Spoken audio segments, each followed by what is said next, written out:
Moi, je m'appelle Charmeau, je suis le directeur exécutif de la COSYDEP, Coalition des organisations en synergie pour la défense de l'éducation publique du Sénégal. Il faut dire que les coupes budgétaires ont plusieurs impacts. Le premier impact, il est à notre avis positif, puisqu'il permet une prise de conscience sur la nécessité de renforcer le financement domestique et endogène et de pouvoir rationaliser le peu de ressources que nous avons.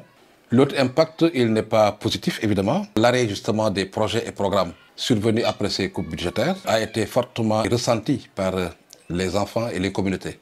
Ce seraient des projets et programmes qui ciblaient des zones vulnérables et qui adressaient des questions sensibles. La question des langues nationales, l'éducation inclusive, les enfants à besoins éducatifs spéciaux, les zones frontalières. Beaucoup d'organisations de la société civile et les organisations communautaires de base bénéficiaient justement de ces programmes et projets qui étaient fortement secoués. Aux bailleurs, ce que nous voudrions leur dire, c'est que l'éducation, ce n'est pas une dépense, mais c'est surtout un investissement qui nous permet de structurer beaucoup de problématiques liées au vivre ensemble, à la cohésion sociale. Nous devons davantage soutenir le financement de nos systèmes éducatifs. Mais l'éducation, c'est aussi une responsabilité partagée qui nous engage tous. Nous étions tous dans le processus de construction de l'agenda 2030 les ODD. C'est un bien public et donc nous devons rester solidaires pour son financement, quelles que soient par ailleurs les difficultés, les exigences face au terrorisme, à l'immigration clandestine, aux incompréhensions interculturelles. Nous devons avoir une vision humaniste et soutenir tous les systèmes éducatifs.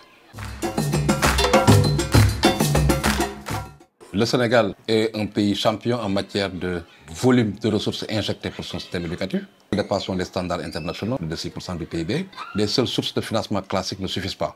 Il faut donc travailler à intervenir, en tout cas, sur d'autres sources de financement. Mais il y a évidemment des points d'attention. C'est qu'il s'agira de garantir que ces financements soient transparents, responsables, sans corruption. Nous voulons avoir un système éducatif dans une vision humaniste qui prenne en charge surtout les enfants les plus vulnérables et qui nous permette de construire les hommes et les femmes dont on a besoin pour le développement endogène. D'avoir un dispositif d'évaluation, de suivi pour mieux apprécier les impacts. Nous considérons qu'il y a des questions sur le plan de l'éducation qui devraient être financées par nos ressources nationales.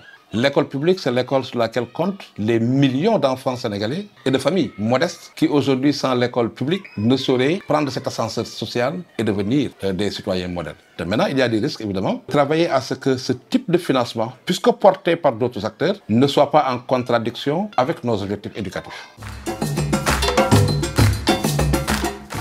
L'éducation, c'est un droit, ce n'est pas une marchandise. Elle n'est pas à vendre ou à acheter. Nous devons veiller à avoir un système éducatif qui soit beaucoup plus inclusif et qui ne laisse personne en rade. Nos pays doivent veiller à garder la souveraineté budgétaire en finançant principalement le système éducatif, mais la communauté internationale a aussi une responsabilité dans ce financement. Et c'est en toute solidarité, en toute complémentarité qu'on peut faire en sorte que le monde soit plus juste.